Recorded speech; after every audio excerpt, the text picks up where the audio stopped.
YSR Congress party అధినేత YS Jaganmohan Reddy నిన్న press meet పెట్టారు. ఆ ప్రెస్ మీట్లో భాగంగా పలు అంశాల మీద ఆయన సుదీర్ఘంగా మాట్లాడడం జరిగింది. అందులో భాగంగా ఒక అంశంగా మావిగన్ అంటే ఇప్పుడు ఆంధ్రప్రదేశ్ ముఖ్యమంత్రి వర్యులైనటువంటి నారా చంద్రబాబు నాయుడు గారు భయపడుతున్నారని, మావిగన్ వల్ల చంద్రబాబు గారికి బీపీ పెరుగుతోంది అంటూ జగన్మోహన్ రెడ్డి కొన్ని వ్యాఖ్యలు చేసినటువంటి నేపథ్యంలో ఆ ప్రెస్ మీట్లోని అంశాల మీద మనం పూర్తి స్థాయిలో విశ్లేషణ చేసుకుందాం. ప్రస్తుతం మనతో పాటు ఉన్నారు తెలుగుదేశం పార్టీ రాష్ట్ర అధికార ప్రతినిధి సూర్యదేవర లత గారు. వారితో మాట్లాడదాం. మేడం నమస్తే అండి. నమస్తే. జగన్మోహన్ రెడ్డి కొన్ని అంశాల మీద నిన్న మాట్లాడుతూనే ఒక అంశంలో మావిగన్ అంటే ఇప్పుడు చంద్రబాబు గారు భయపడుతున్నారని, మావిగన్ పేరు ఎత్తితేనే చంద్రబాబు గారికి బీపీ పెరుగుతోంది అన్నట్లుగా జగన్మోహన్ రెడ్డి వ్యాఖ్యలు చేశారు. ఆయన వ్యాఖ్యలను ఎలా చూడాలంటారు? జగన్మోహన్ రెడ్డి నిన్న పెట్టిన మనం మీటింగ్ చూస్తే, ఆయన పెట్టిన ప్రెస్ మీట్ చూస్తే కానీ ఏదో తేడా కనపడుతుంది. ట్రీట్మెంట్ సరిగా జరిగినట్లేదు. లండన్ నుంచి కొత్తగా వచ్చారు, వచ్చిన వెంటనే ఎక్కడో ట్రీట్మెంట్ తేడా కొట్టినట్టుంది. ఓకే, ఇప్పటికే చంద్రబాబు గారికి 76 సంవత్సరాలు దాటిని, నెక్స్ట్ రాబోయేటువంటి ఎన్నికల నాటికి 80 సంవత్సరాలు అవుతాయి, ఇంకా పోటీ చేసేటువంటి పరిస్థితి ఉండదు అన్నట్లుగా ఆయన వయసును ప్రస్తావించేటువంటి ప్రయత్నం కూడా జగన్మోహన్ రెడ్డి చేశారు. దీన్ని ఎలా చూడాలంటారు? అదేనండి, ఇప్పుడు అతను మాట్లాడిన మాటలకి అక్కడ ఏది కూడా పొంతం లేకుండా ఉంది. ఆయన ట్రీట్మెంట్, నేను అనేది అందుకనే ఆ ట్రీట్మెంట్ ఎక్కడో తేడా కొట్టిందని అనిపిస్తుంది.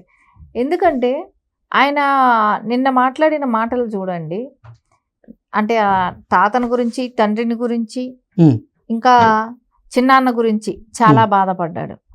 అంటే ఇన్ని సంవత్సరాలు ఆ బాధ అనేది, చిన్నాన్న మీద బాధ లేదు, తండ్రి మీద చచ్చిపోయి ఇన్ని సంవత్సరాలు అవుతుంది, తండ్రి మీద బాధ ఈ రోజు బయట పెట్టాడు.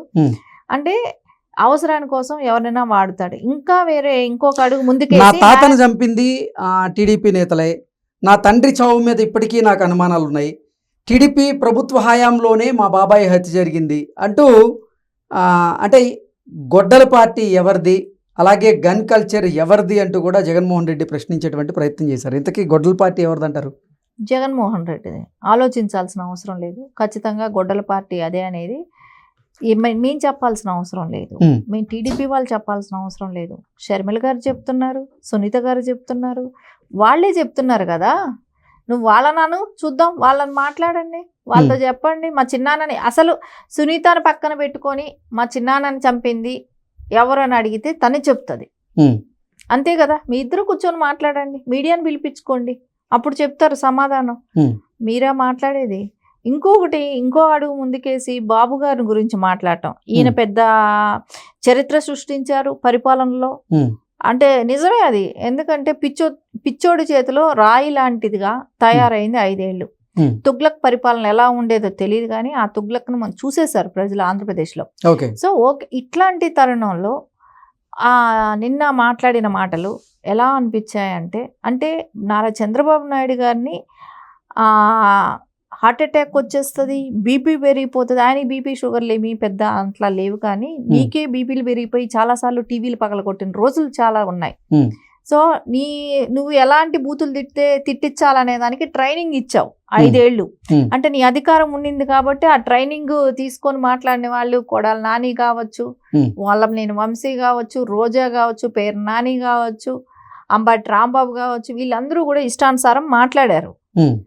కానీ ఈ రోజున మాట్లాడటానికి ఎవరూ లేరు కాబట్టి నువ్వే వచ్చి ప్రెస్ మీట్ పెట్టి ఇలాంటి మాటలు, ఆయన చనిపోయే వరకు నువ్వు మాట్లాడుతున్నావు అంటే నీలో ఎంత భయం ఉందనేది కనపడింది. నిన్న క్లియర్ కట్గా కనపడింది. నీకు భయం కనపడుతుంది.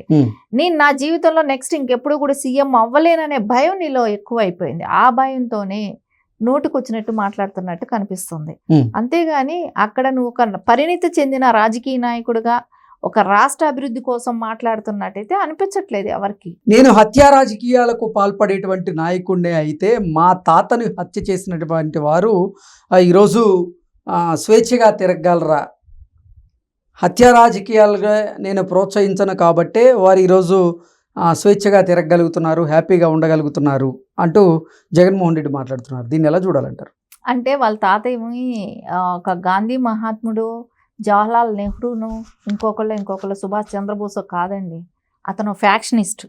ఓకే, అతను ఒక మైనింగ్ వ్యాపారి దగ్గర పనిచేస్తా ఉన్న గుమస్తా. ఆయన ఆ మైనింగ్ వ్యాపారిని చంపేసి ఆయన దగ్గర ఆయన కాజేసిన వ్యక్తి రాజారెడ్డి గారు. ఓకే. అంతేగాని ఆయన ఏదో ఖచ్చితంగా ఆయన పెద్ద గొప్ప నాయకుడు, ఆయన చంపేసేస్తే ఆయన మొత్తం దోచుకున్నదంతా కూడా అట్లాగే మైనింగ్ అతన్ని చంపేసేసి అతని దగ్గర దోచుకున్నాడు. ఆయన అందరినీ దోచుకోవటం చేస్తున్నాడు. ఫ్యాక్షన్గా గొడవలు పడుతున్నారు. ఇప్పుడు మీరు ఎప్పుడు కూడా మీరు వినండి, తులసిరెడ్డి గారు లాంటి వాళ్ళు, అంటే ఆయన కాంగ్రెస్ మనం చెప్పుకునేటట్టు టీడీపీ వాళ్ళు కాదు, గతంలో వాళ్ళ నాన్నగారితో పనిచేశారు, రాజారెడ్డి గారిని చూసుంటారు. అట్లాంటి నాయకులు రోసయ్య గారు లాంటి వాళ్ళు, ఇలాంటి వాళ్ళందరూ కూడా పెద్ద పెద్ద వాళ్ళందరూ కూడా గతంలో కూడా చెప్పారు రాజారెడ్డి రాజ్యాంగం తీసుకురాక అని. అండ్ ఎందుకంటే రాజారెడ్డి రాజ్యాంగం అని అంటే ఏంటంటే ఫ్యాక్షన్ రాజకీయాలు. సో దానిలో చాలామందికి ఒకళ్ళొకళ్ళు చంపుకునేది అనేది వాళ్ళకి ఆనవాయితీ. సో నువ్వు వాళ్ళ మీద నువ్వు చంపావు, ఆ కుటుంబంలో వాళ్ళని ఎంతమందిని చంపారు వీళ్ళు. వేరే ఇప్పుడు ఆయన్ని చంపారనే మాట ఈయన మాట్లాడుతున్నాడు, అదే ఎవరైతే చంపారని అంటున్నారో ఆ కుటుంబంలో ఎంతోమంది కాళ్ళు లేకుండా చనిపోయి ఉన్నారు, ఇప్పటికి కూడా బతికున్నారు. అంటే ఎంతోమంది కూడా కుటుంబాలు వాళ్ళ చంపేసిన ఆ కుటుంబాల్లో వ్యక్తులను చాలామందిని చంపేశారు రాజారెడ్డి గారు. ఇలా కక్ష రాజకీయాలు వాళ్ళకి తెలిసినవే, అట్లా ఒకరికొకరు కొట్టుకోవటం చనిపోవటం అనేది వాళ్ళ తాత హయాంలో జరిగింది. సో మీరు రాజశేఖర్ రెడ్డి గారి దగ్గరికి తీసుకొస్తే, రాజశేఖర్ రెడ్డి గారు హయాంలో తీసుకుంటే ఆయన ఒక సీఎంగా ఉన్నారు, ఒక పౌరాలగుట్టలో హెలికాప్టర్ కూలిపోయింది, ఆయన చంపాల్సిన అవసరం అప్పటికి ఎవరికీ లేదు. అక్కవేళ ఉంటే గింటే అది జగన్మోహన్ రెడ్డి గారికి ఉండాలి. ఎందుకంటే ఆ మాట అంటున్నానంటే ఆయన చనిపోయిన తర్వాత లబ్ధి పొందిన వ్యక్తి జగన్మోహన్ రెడ్డి గారు. ఓకే. ఎవరు అక్కడ లబ్ధి పొందాలనుకోలేదు. ఆయన శవాన్ని చూపెట్టి సంతకాల సేకరణ చేసింది ఎవరూ చేయలేదు. షర్మిల గారు చేయలేదు, విజయమ్మ గారు చేయలేదు. సో ఆ ఫ్యామిలీలో చేసిన వ్యక్తి జగన్మోహన్ రెడ్డి గారు. సో ఆ వ్యక్తి నువ్వే కాబట్టి నీకుంటదేమో. సో దాన్ని ఈ రోజున నారా చంద్రబాబు నాయుడు గారి పేరునో ఇంకొకళ్ళనో తీసుకోవాల్సిన అవసరం లేదు. నారా చంద్రబాబు నాయుడు గారికి ఇన్ని సంవత్సరాల రాజకీయ అనుభవం ఉన్న వ్యక్తికి ఆయనకి తెలియదా రాజశేఖర్ రెడ్డి గారు చనిపోతే ఆ పార్టీలో మళ్ళీ ఎలక్షన్స్ ఏమి వచ్చేసేవు, ఆ పార్టీలో అప్పటికే ఆయన కాంగ్రెస్ పార్టీలో సీఎంగా ఉన్నాడంటే ఇంకొక వ్యక్తి సీఎంగా వస్తాడు, అంతేగాని ఏది మారిపోయేది ఏమీ ఉండవు. సో అలాంటి వ్యక్తి చంపాల్సిన అవసరం ఏమొస్తుంది, నారా చంద్రబాబు నాయుడు గారికి అవసరం ఏముంటుంది.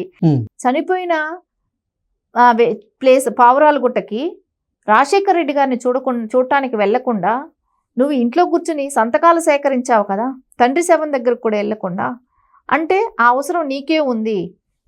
ఆ రోజున రాజశేఖర్ రెడ్డి గారు చనిపోవటానికి నువ్వు ఇప్పుడు కుట్ర అంటున్నావు, ఆ కుట్ర నువ్వే చేసావేమో అనిపిస్తుంది ఇప్పుడు ప్రజలకి. Okay madam, thank you.